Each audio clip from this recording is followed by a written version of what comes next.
Hey guys, welcome back to HOA Stories. Imagine waking up to your farm burning down like a bonfire, your beloved farm animals getting poisoned, and an entitled homeowner association president thinking she can steamroll you just because you're a farmer. I have owned this rural property for generations, but this snobby HOA Karen thought I am powerless, poor and stupid just because I own a farm. But she had no idea who she was messing with. And the title HOA story starts like this. So this happened years ago, but I'm finally ready to share this story. I'm still dealing with some of the legal aftermath, but my lawyer says it is fine to talk about it now since everything's been settled. I'm in my late 60s and I've been farming the same piece of land for over 40 years. My wife and I moved here when we were young and stupid, thinking we could make it work with just hard work and determination. And it turns out we were right, but it was not easy. We started with 50 acres that I inherited from my grandfather, and over the decades I've been quietly buying up surrounding properties whenever they came up for sale. Most people in town knew me as the farmer down the road, but what they didn't know is that I now own about 800 acres spread across several parcels in the area. See, farming taught me to be smart with money. We live modestly, reinvest everything back into the land, and when property comes up for sale, I buy it if the price is right. Sometimes I lease it back to other farmers, and sometimes I use it myself. I never made a big deal about it because that's not who I am. I drive a beat-up truck with the same work clothes I've had for years, and most folks just see me as the guy who grows corn and raises cattle. About 5 years ago, some big development companies started buying land about 2 miles away from my property. They were building what they called a luxury estate development, basically a bunch of fancy houses for rich folks who wanted to experience countryside living without actually living there. Each house was going for close to $1 million, which in our area might as well have been 10 million. The whole development was maybe 30 houses, all identical except for different paint colors. At first, it didn't bother me much. I mean, they were far enough away that I couldn't see them from my house, and I figured rich city folks would keep to themselves. Boy, was I wrong. The problem started years ago when the development was mostly finished and people started moving in. First, it was just complaints to the county about the agricultural odors coming from my farm. Anyone who's lived in a farming community knows that farms smell like farms. It's just part of life. But these new residents were filing formal complaints about everything from my roosters crowing at dawn to the smell of manure when I fertilized my fields. The county inspector came out a few times, looked around and basically told the complainants that I was following all regulations, and they knew it was a farming area when they bought their houses. And I thought that would be the end of it. Well, wouldn't you know it, they then formed an HOA. Now, here's where things get interesting. See, the luxury development was built on land that used to belong to a local farming family. The old farmer sold it to the developers about 10 years ago when he couldn't afford to keep farming it anymore. What the HOA didn't know, and what the developers apparently didn't bother to research properly, is that when the farmer sold that land, there were some easements and property line issues that were not fully resolved. More importantly, and this is the kicker, about 6 months after the original farmer sold to the developers, I also bought 3 parcels of land that completely surrounded the development. I got those cheap because they were considered problem properties, aka odd-shaped lots with drainage issues that were not suitable for development but were perfect for farming and pasture land. So while the HOA thought they were this isolated luxury community, they were actually sitting right in the middle of my property. Like I said though, I'm not one to make a big deal about things, so I just kept farming and minded my own business. And by the way, Ripe Stars, write it right now in the comments. Do you think an HOA can mind their own business? 1 star emoji if you think yes, 2 star emojis if you think no. I definitely know which option I'm going for. The first real confrontation happened on a Tuesday morning in late spring. I was out checking my cattle in the pasture that borders their development when this woman comes marching across the field towards me. She was wearing white pants and high heels, which should have been my first clue that she was not the brightest bulb in the box. "Excuse me," she called out when she was still about 50 feet away. "Excuse me, you need to stop right there." I stopped and waited for her to stumble her way across the uneven ground in those ridiculous shoes. "Are you the owner of this?" This farm? She asked, waving her hand around like my cattle pasture was something disgusting. I am, I said. Is there a problem here? I'm the president of the Homeowners Association, she said like that was supposed to mean something to me. We need to talk. I should mention here that this woman looked exactly like what you would expect an HOA president to look. Perfectly styled blonde hair, too much makeup, expensive purse, and an attitude that suggested she had never done a day of real work in her life. What can I do for you? I asked. Well, for starters, you can join our HOA. The development is expanding its boundaries to include all properties in the immediate area. It's really for everyone's benefit. We will help you maintain proper property standards and make sure everything looks nice and neat. I almost laughed. Ma'am, this is a working farm. I don't think your HOA rules would work too well with my cattle and cornfields. Her face went red. That's exactly the problem. Your farm is bringing down our property values. The smell, the noise, the mess. You have chickens running around loose, tractors making noise at all hours, and that disgusting smell when you spread fertilizer. It's unacceptable. Well, I said, trying to stay polite, I've been farming this land for over 40 years. All my operations are legal and follow county regulations. I'm not interested in joining an HOA, but I appreciate the offer. This is not really an offer, she said, and her tone changed from annoying to threatening.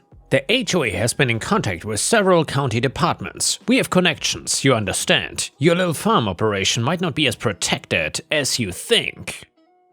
That's when I realized this was not gonna be a simple disagreement. This woman was actually threatening me. I think this conversation is over, I told her. You're on my property and I would appreciate it if you would head back to your side of the fence. She looked shocked that I was not just backing down. You have not heard the last of this, she said, and then spent the next 5 minutes trying to walk back across the pasture without falling down. My wife was in the garden when I got back to the house and I told her about the encounter. She just shook her head. Rich people problems, she said. They will get tired of it eventually. But they didn't get tired of it. If anything, they got worse. Over the next few months, the harassment even escalated. First, it was more formal complaints to the county about every aspect of my operation. They complained that my tractors were too loud, that my livestock were too close to their property line, and that my irrigation system was somehow affecting their water pressure. Each complaint triggered an inspection, and each time the county found that I was in full compliance with all regulations. Then they started with the petitions. The HOA president and a few other members started going around to local businesses and other farms trying to get people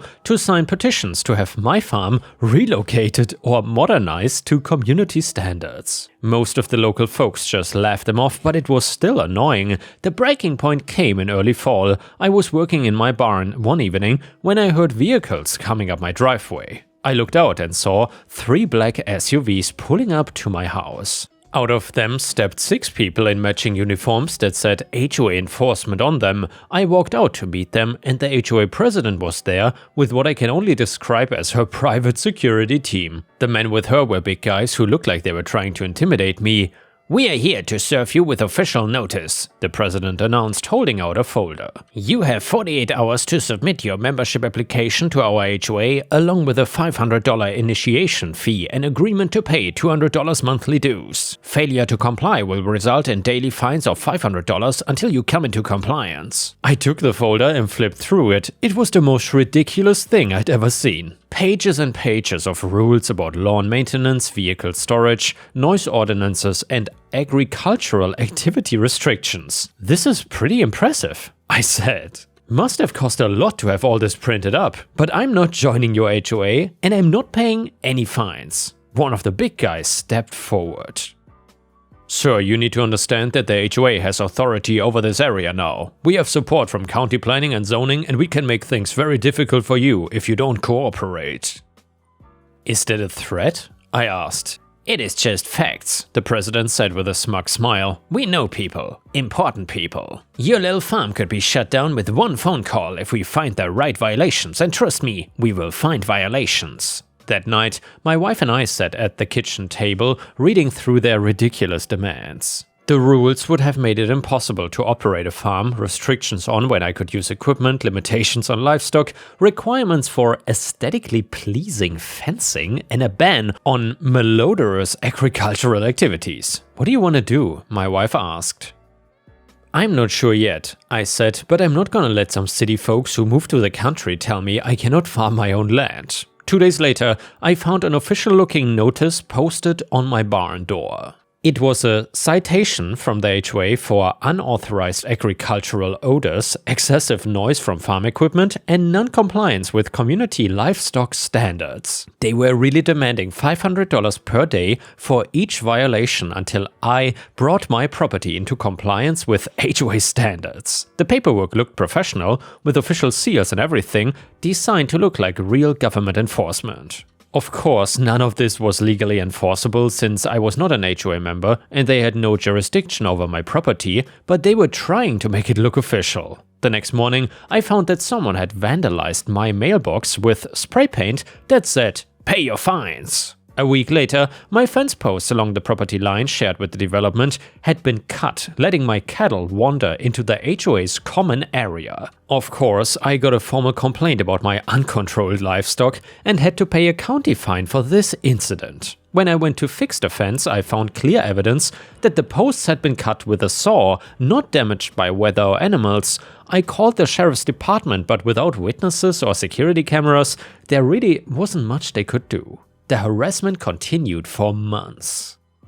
My farm equipment was vandalized twice, anonymous complaints were filed with the EPA claiming I was polluting water sources, the health department got called saying I was improperly storing animal feed, and every call triggered an inspection, and every inspection found nothing wrong, but it was costing me time and money to deal with. Then in early spring, things got serious. I was in town getting supplies when my wife called me crying. "You need to come home right now," she said. "Something is wrong with the cattle." I dropped everything and raced home to find my wife standing in the pasture with our veterinarian. 12 of my cattle were dead and several others were clearly sick. "It looks like poisoning," the vet told me. "I'm taking samples for testing, but this was not natural. Someone fed them something toxic." The investigation about all this went on for months, but despite all the agency's involvement, they could not prove who did it without witnesses or direct evidence. The lab results showed that the cattle had ingested a large amount of antifreeze mixed with grain. The insurance adjuster came out and documented everything. Between the dead cattle and the veterinary costs for the sick ones, we were looking at about $35,000 in losses. Thankfully, our livestock insurance covered most of it, but it was still a huge financial and emotional hit. Not too long after this incident, I woke up at 2 a.m. to the smell of smoke. My barn was on fire. By the time the fire department got there, the building was a total loss. Thankfully, most of my animals were in other pastures, but I lost about $50,000 worth of equipment and feed stored in that barn. The fire chief said it was definitely arson, and they found evidence of some kind of accelerant, but once again, no witnesses and no proof of who did it. The insurance adjuster confirmed it was arson, but without identifying the perpetrator, our claim took some time to get processed. Between the barn, equipment and feed, we were looking at about $75,000 in damages, though insurance covered most of it. I was standing in the ashes of my barn the next morning when the HOA president showed up again. "Such a shame," she said, but she did not sound sympathetic at all. "Accidents happen on farms all the time, don't they? Especially when people don't follow proper safety protocols. Maybe it is time to consider that offer to join the HOA. We could help you rebuild, make sure something like this does not happen again."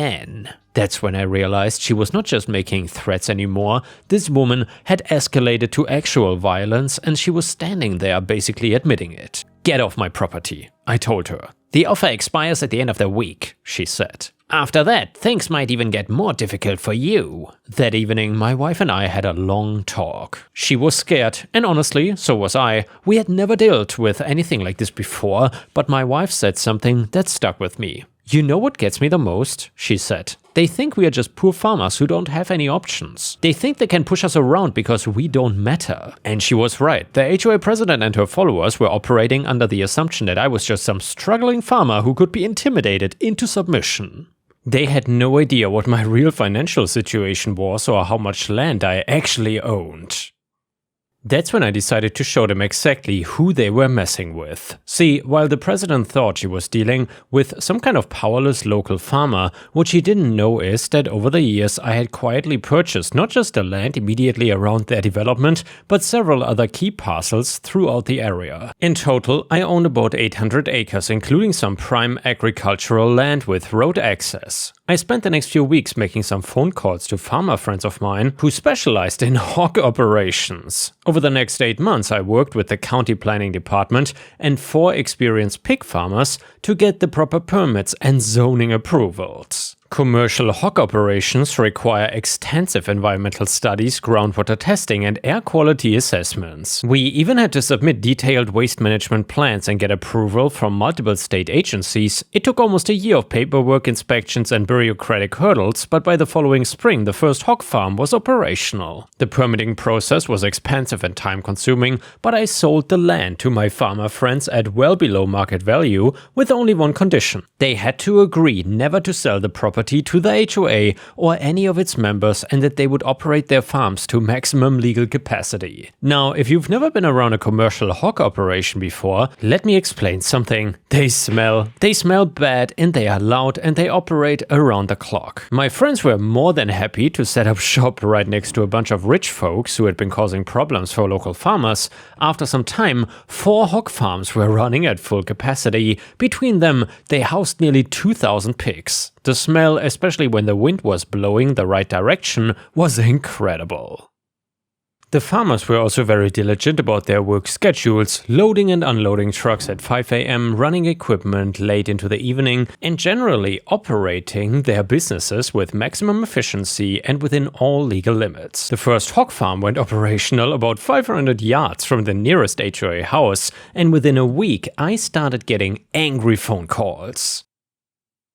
"This is unacceptable," the president screamed into my answering machine. "You have deliberately put that disgusting pig farm there to harass us. We demand that you shut it down immediately." But of course, I did not own that farm anymore, and when the president and her HOA friends tried to complain to the county, they were told that the hog operation was fully licensed and legal, and that they had known they were moving to an agricultural area. And well, the HOA was furious. Property values in the development dropped by dramatically, according to some residents. Several houses went up for sale, but nobody wanted to buy them because of the smell and noise from the surrounding farms. The president tried everything to get the farms shut down. She filed complaints with every agency she could think of, hired lawyers to look for violations, and even tried to get local zoning laws changed. However, the farms were operating completely legally, and they had every right to be there. That is when the president made her biggest mistake. She came to my house and offered to buy the land that the pig farms were on. "I will pay you twice what those properties are worth," she said. "Just make those awful farmers leave." "Sorry," I told her. "I don't own those properties anymore, and even if I did, I wouldn't sell to you." "You cannot do this to us," she screamed. "We have rights, we have investments to protect." "So do farmers," I said. "Maybe you should have thought about that before you started your harassment campaign." That is when she made the threat that showed me exactly what kind of person I was dealing with here. "If you don't fix the situation, I will personally make sure that you and your family regret it for the rest of your lives. I have connections that go all the way to the state level. I can have your licenses revoked, your property condemned, your livestock seized. Don't test me." I just looked at her and smiled and said, "Ma'am, you've been testing me for over a year now. How's that working out for you?" By the end of the summer, the HOA was in complete chaos. Half the residents were furious with the president for creating the situation with the pig farms, and the other half were trying to sell their houses and get out of there. 3 different lawsuits had been filed, the HOA trying to sue the pig farmers, some residents trying to sue the HOA for mismanagement, and one resident trying to sue the developers for not disclosing the agricultural nature of the surrounding area. In short, the president was desperate. She called emergency HOA meetings, hired expensive lawyers, and even tried to get the state legislature involved. But nothing worked. The pig farms were legal, they were there to stay, and property values in the development continued to plummet. That is when the president completely lost it. My wife was out in our vegetable garden harvesting the last tomatoes. I was in the house doing paperwork when I heard shouting outside. I looked out the window and saw the HOA president marching across our yard towards my wife. She was carrying something in her hand, but I couldn't see what it was from the distance. I rushed outside and got there just as the president was confronting my wife. "This is all your fault," the president was screaming. "You and your husband have ruined everything. Our property values are destroyed, people are moving away, the HOA is falling apart." My wife was just standing there holding a basket of tomatoes, looking confused and a little scared. "Ma'am, you need to calm down," my wife said, "and you need to get off of our property." "I'm not going anywhere until you people fix what you've done," the president shouted. "You're gonna buy back those pig farms and shut them down, or I'm gonna make you pay for what you've cost us." That is when I saw what she was holding. It was a gun. "Put the gun down," I said as calmly as I could. "Nobody needs to get hurt here." "You people think you're so smart," she said, waving the gun around. "You think you can just destroy our lives and get away with it. Well, I've had enough." My wife started to back away, but the president pointed the gun at her. "Don't move. Nobody moves until this gets fixed. You're gonna call those pig farmers right now and make them leave." "I cannot do that," I said. "I don't own those farms anymore, and even if I wanted to help you, I can't." "That's a lie," the president screamed. "Everything around here belongs to you. I know it does. You've been playing games with us this whole time." She was right, of course, but not in the way she thought. I did own most of the land in the area, but I'd legally sold those specific parcels to the pig farmers. "Well, let's just talk about this," I said, trying to keep her focus on me instead of my wife. "Put the gun down and we can figure something out." But the president was beyond reasoning. She had spent over a year trying to intimidate and harass us, and when that didn't work, she had escalated to poisoning my animals and burning down my farm. Now she was facing the complete collapse of her little kingdom, and she couldn't handle it. "I'm done talking," she yelled. "You people are gonna fix this right now, or someone's gonna pay." She pointed the gun directly at my wife and pulled the trigger. The gunshot seemed impossibly loud. My wife dropped the basket of tomatoes and fell to the ground. I couldn't tell how badly she was hurt at first, but I could see blood on her shoulder. I rushed to my wife while the president just stood there, looking shocked at what she had done. I think the reality of shooting someone finally hit her. The bullet had hit her in the shoulder, and while it looked serious, it didn't appear to be life-threatening. The president was backing away, still holding the gun, when the sheriff's deputies arrived. Apparently one of the neighbors had heard the argument and called the police before the shooting happened. The president didn't resist arrest. I think she was in shock. As they put her in handcuffs, she kept saying, "I didn't mean to. I just wanted them to fix it. They ruined everything." My wife spent time in the hospital.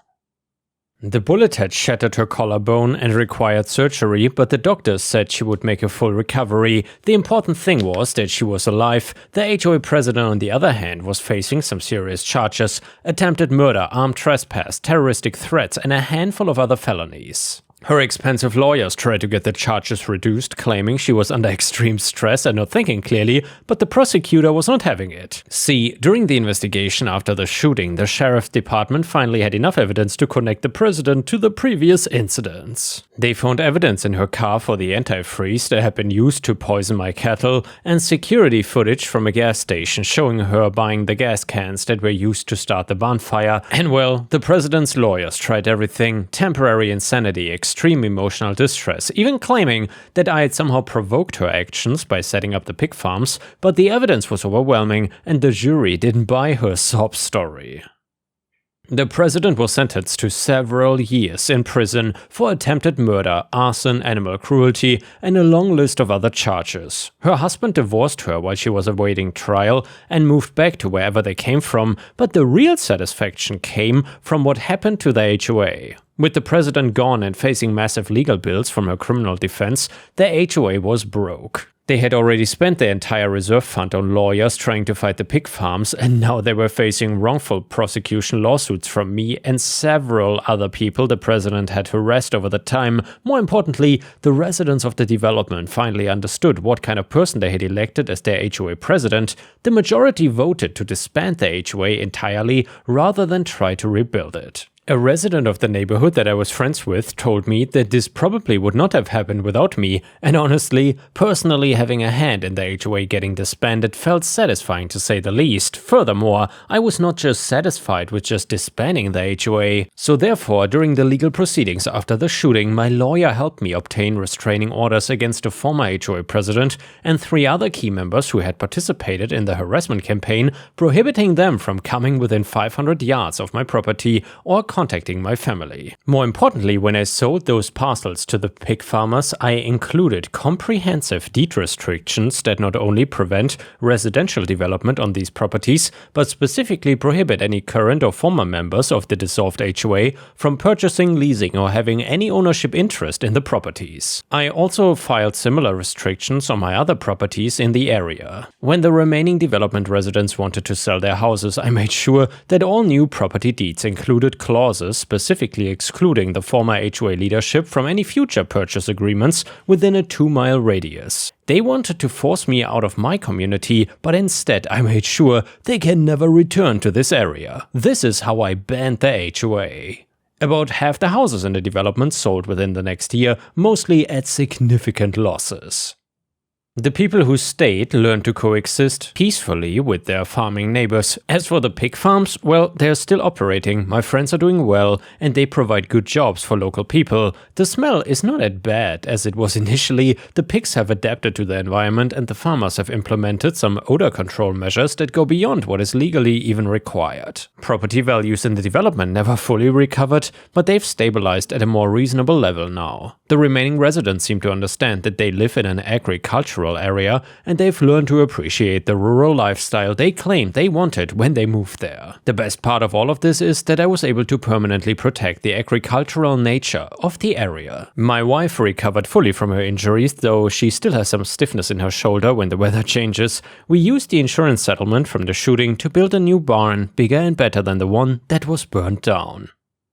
Looking back on all this, I realized that the president's biggest mistake was assuming that farmers are powerless. She thought she could intimidate us because we don't wear expensive clothes or drive fancy cars. She thought that because we live simply, we don't have resources or connections. What she didn't understand is that farmers who have been successful for 40 years tend to be pretty smart about business. We know how to plan for long term, how to be patient, and how to use our resources effectively, and most importantly, we understand that the land is everything and we will do whatever it takes to protect it. And now the HOA is gone, the president is in prison, and the pig farms are thriving, and my wife and I are still farming the land that's been in my family for 3 generations. The president never understood that. She thought she could come into our community and impose her will through threats and intimidation. She thought her money and connections made her powerful. The land that she thought was worthless rural property is now worth millions, and it's all protected from development forever. More importantly, the legal restrictions I put in place mean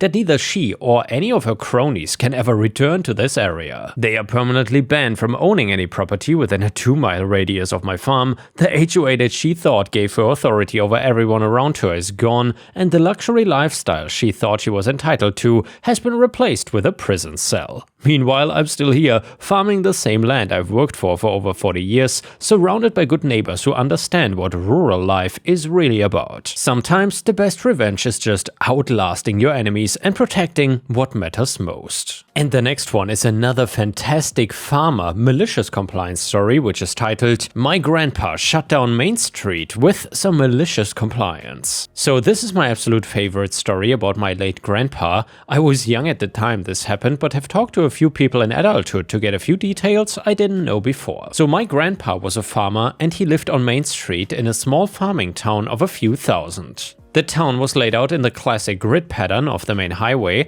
On his property he had 3 large pine trees, 40 to 50 feet high, in a line fairly close to the sidewalk, and over the years the roots had started to lift up and crack some of the sidewalk. Understandably, the town was not pleased and wanted the trees removed so further damage was not incurred. Instead of coming to my grandpa to find a solution though, they sent over an invoice for tree removal from property that amounted to more than his yearly property tax. So what did my grandpa do? Instead of paying, he chose malicious compliance. He took out his chainsaw and felled all 3 trees right across Main Street without warning on a long weekend Friday. When the town responded with a few workers, my grandpa bluntly argued the trees were not on his property and therefore could not be charged for their removal. They looked at the invoice the town sent, and rather than argue with the most stubborn man in town, they decided to just cut up and haul off the trees themselves. And yes, it took all afternoon and traffic was detoured around the block.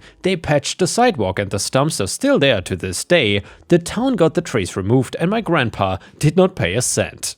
Win-win. And the next one is another fantastic petty revenge farmer story, and it is titled Don't Piss Off a Farmer. So a coworker has told me this story a couple of times now, and every time he tells it, he can barely get through it because he is laughing so much. So in essence, he used to live beside a business with a parking lot. One day in the winter, he came home to find that the contractor that was hired to clear snow out of the parking lot had pushed all the snow into his driveway instead of hauling it away to the snow dump. What these a-holes failed to realize is that my coworker ran a grain farm with his dad and brother for 30-odd years just outside the city. When he saw the pile of snow in his driveway, he sat there fuming as he smoked a cigarette and finished his XL coffee, and then turned around and drove to the family farm, picked up their tractor with bucket and drove an hour back to his house in the suburbs at a top speed of 30 km per hour. He pushed all that snow right back into the parking lot where it came from and made sure to spread it around in the process. Then he took the tractor back to the farm, drove home, parked in his driveway and settled in to a good night's sleep. It took him 4 hours altogether, but he says it was worth it to see the contractors back the next day clearing the lot again and hauling away the snow. And yeah guys, if you enjoyed the stories, please don't forget to give me a like. Thank you so much and I will see you again tomorrow.